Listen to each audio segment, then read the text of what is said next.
Hello friends, welcome to the new episode of my channel. আমি Prince. এখন একটা topic নিয়ে কথা বলবো। এটা নিয়ে অনেকদিন আগেই ভিডিও করার প্ল্যানিং ছিল, কারণ মাঝখানে এই কথাটা উঠতে শুরু করেছিল। তো আমরা একদম প্রথমে জানতাম বুমেরাং রিলিজ করছে হচ্ছে 10ই মে। তারপর তো ইলেকশনের ব্যাপার এটা ওটা হয়ে গিয়ে রিলিজ ডেট পাল্টে এখন আসছে হচ্ছে 7 জুন। এবার সেই দিনও সম্ভবত বুম্বাদার সঙ্গে জিদ্দার একটা ক্লাস থাকতে পারে, অযোগ্য হয়তো ওই দিন রিলিজ করতে পারে, এখনও তার অফিসিয়ালভাবে জানায়নি। তবে ওই দিনে আসার আর কি সবচেয়ে বেশি চান্স রয়েছে। তো এবার সময় বলবে সেটা নিয়ে কী হয়, সেটা একটা দেখার ব্যাপার তো অবশ্যই থাকবে। তো এখন আমরা যদি দেখি 7ই জুন রিলিজ করছে, আর অপরদিকে আমরা যদি দেখি তার মোটামুটি 1 সপ্তাহ কি মোটামুটি 1 সপ্তাহ 10 দিন পরে এরকম টাইম করে আরেকটা সিনেমা রিলিজ করছে। এবং আমরা যদি প্রত্যেকবারই দেখি জিদ্দার যখনই সিনেমা আসে এসবিএফ তাদের একটা করে বড় সিনেমা রিলিজ করে থাকে, কিন্তু এক্ষেত্রে সেটা হচ্ছে না, কারণ এসবিএফ প্রথম থেকে তাদের রিলিজ ডেট জানিয়েছিল যে তুফান সিনেমাটা তারা ওই কুরবানিদের টাইম করে আনবে, এবং কুরবানি ঈদ মোটামুটি 16-17ই জুন সম্ভবত এরকম টাইমই হতে চলেছে। এবার জিদ্দার নিজে মোটামুটি রিলিজ ডেট চেঞ্জ করে 7ই জুনে এসছে। তো এবার এসবিএফ জিদ্দার এগেনস্টে এসছে এটা বলা যাবে না, কারণ এসবিএফ তাদের রিলিজ ডেট আগে বলেছিল, জিদ্দা তাদের সিনেমার টাইমটাকে ওই সিনেমার কাছাকাছি নিয়ে গেছে। তো সেক্ষেত্রেও বলা যেতে পারে কোথাও কি একটা ক্ল্যাশ তো হচ্ছে। কারণ প্রথম কথা 1 সপ্তাহ আগে রিলিজ করছে হচ্ছে বুমেরাং বলে সিনেমাটা, আর তার ঠিক 1 সপ্তাহ কি মোটামুটি 10 দিন পরই রিলিজ করছে হচ্ছে তুফান।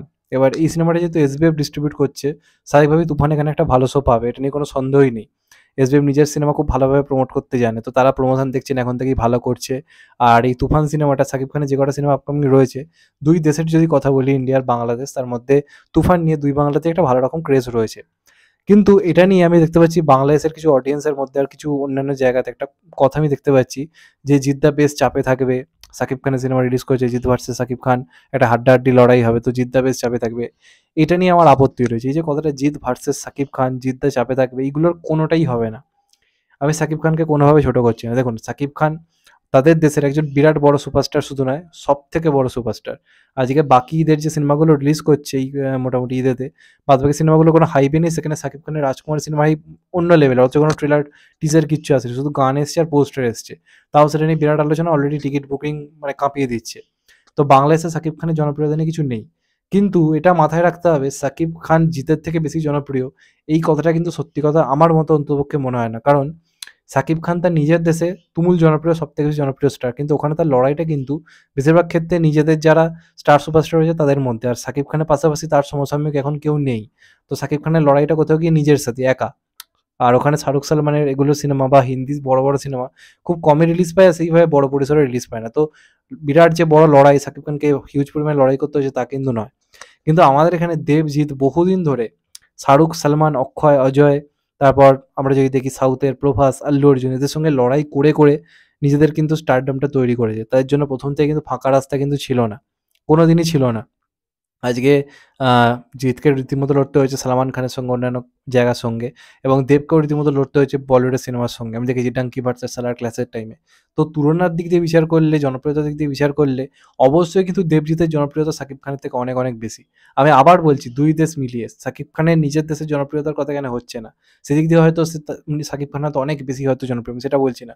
কিন্তু যে লড়াইটা দেবদা বা জিদ্দাকে করতে হয়েছে সেটা কিন্তু সাকিব খানকে কোথাও গিয়ে করতে হয়নি। তো জনপ্রিয়তার দিক দিয়ে যারা শাহরুখ খান, সালমান খানের সঙ্গে লড়াই করে নিজেদের জায়গা তৈরি করেছে, তাদের মানে নিজেদের জায়গায় তাদের ক্রেজ নিয়ে কোনো কথাই হবে না। ঠিক আছে? এবার আসছি আমি অন্য কথাতে, যে সাকিব খানের 'তুফান' আর 'বুমেরাংয়ের' ক্ল্যাশ নিয়ে। দেখুন, 'বুমেরাং' প্রথম কথা ১ সপ্তাহ আগে রিলিজ করছে, আর বাংলায় কালেকশনের ভাগ্য নির্ধারণ মোটামুটি প্রথম সপ্তাহেই হয়ে যায়। সিনেমা ভালো হলে সেকেন্ড সপ্তাহে জায়গাটা আরও ভালো জায়গায় গিয়ে পৌঁছয়। এটা হচ্ছে প্রথম কথা। সেক্ষেত্রে এটা ডাইরেক্ট ক্ল্যাশ হচ্ছে না, এটা মোটামুটি মানে ১ সপ্তাহ পরের একটা ক্ল্যাশ হতে পারে। তো এবার যেই চাপের কথাতে আসি, যদি একই দিনেও তুফান ভার্সেস যদি বুমেরাং যদি একই দিনেও ক্ল্যাশ হয়, জিদ্দার কিচ্ছু প্রবলেম হবে না। তার কারণ হচ্ছে সাকিব খানের এখানে কিন্তু জনপ্রিয়তা একদমই নেই। আজকে এখানে সাকিব খান এসে জিদ্দাকে হারিয়ে দেবে, এটা জাস্ট ইম্পসিবল, হতেই পারে না। কারণ এখানে সাকিব খানের সিনেমা সত্যি কথা বলতে গেলে হলে গিয়ে দেখার দর্শক নেই। সত্যি কথা বলতে গেলে নেই। এখন এটা আমি কোনো হলে গিয়ে হল মালিককে দিয়ে হয়তো বলাতেই পারি, "চলো বলে দাও যে সাকিব খানের সিনেমা এখানে দারুণ চলছে।" সেটা আলাদা দিক। কিন্তু এখানে সাকিব খানের সিনেমা কোনো হল মালিক বা কোনো দর্শক বলবে না, দেবজিৎ আর সাকিব খানকে পাশাপাশি রেখে তারা সাকিব খানের সিনেমা দেখতে যাবে। তো চাপের কোনো জায়গাই নেই। আর জিদ্দা আমি বলে রাখি, এমন একজন অভিনেতা যে কিন্তু বাংলায় এসে গিয়ে রীতিমতো কিন্তু ওখানকার বড়, বড় সুপারস্টারদের হারিয়ে এসছে। 'বাদশা ডনের' সময়, 'বস 2' এর সময়। কিন্তু আপনি দেখাতে পারবেন না সাকিব খান ওখান থেকে নিজের কোনো সিনেমা এখানে এনে দেবদা বা জিদ্দাকে হারাতে পেরেছে। তো এই ভুল কথাটায় একদম কান দেবেন না যে সাকিব খানের সঙ্গে জিদ্দার ক্ল্যাশ হলে জিদ্দার চাপে পড়বে। চাপের কোনো নামগন্ধই নেই। ২ বাংলার কিং কিন্তু জিদ্দা। আজকে জিদ্দার এখানে যা স্টারডাম বাংলাদেশেও তার কোনো অংশে কিন্তু কম নয়। হিউজ একটা স্টারডাম কিন্তু রয়েছে। যদি এখানে যেদিন সিনেমা রিলিজ হয় সেই দিন যদি বাংলাদেশে সিনেমা রিলিজ করা যায়, কি ক্রেজ হয় সেটা আমরা খুব ভালো করেই জানি। হ্যাঁ, এবার এখানে রিলিজ করে গেলে ২-৩ সপ্তাহ পর বা ১ মাস পর ওখানে এলো, তখন স্বাভাবিকভাবেই ক্রেজ কমে। কিন্তু দেখো জিতের 'রাবণের' যে বঙ্গতে রিলিজ করেছে ওখানে কি ক্রেজ এখনো, রীতিমতো। তো এখানে কিন্তু শাকিব খানের সেই ক্রেজটা নেই। মানে কি শাকিব খান নিজের দেশে জনপ্রিয় হতে পারে, কিন্তু ২ বাংলায় জনপ্রিয়তায় কিন্তু জিৎদা কিন্তু অনেকাংশে কিন্তু এগিয়ে রয়েছে। তো জিৎ ভার্সেস শাকিব খান নিয়ে আমি কিন্তু বরাবরই কথাটা বলব যে শাকিব খান চাপে থাকবে। অবভিয়াসলি চাপে থাকবে। কোনো ডাউটই নেই এই নিয়ে। কোনো রকম কোনো ডাউট নেই। তো আজকে এসবিএফ শাকিব খানকে নিয়ে আসুক বা ওখানকার আরও কাউকে নিয়ে আসুক, কোনো প্রবলেমই হবে না, কারণ বুমেরাংয়ের হাইপ এখানে অনেকটা বেশি রয়েছে এবং বুমেরাং এমন একটা সিনেমা যেটা কিন্তু মেইনস্ট্রিম কমার্শিয়াল ঘরানার কাজ যেরকম জিদ্দা করছে মাসালা মুভি তা কিন্তু নয়।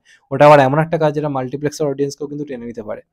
তো এই ক্লাসটা নিয়ে কোনো রকম কোনো চিন্তার কারণ নেই। আর এসবিএফ এখনো পর্যন্ত শেষ কয়েকটা বছরে হারাতে পারেনি জিদ্দাকে, আর হারানো এইভাবে পসিবলও নয়। এটাই হচ্ছে মধ্য কথা ব্যাপার। আর এটা নিয়ে ভয়ের কোনো কারণ নেই। অনেকের এটা নিয়ে দেখছি কথা বলছে যে সাকিব খান আসছে, সাকিব খান আসছে। কিচ্ছু যায় আসে না। কোনো প্রবলেমই নেই। আমি তো বলছি ১ সপ্তাহ তাও পরে আসছে। আমি বলছি যদি দিনের দিনে আসতো, জিদ্দার কোনো কিছু যায় আসতো না। এখানকার কিং জিদ্দা ছিল, জিদ্দা আছে, জিদ্দা থাকবে। কেউ টলাতে পারেও নি, কেউ পারবেও না।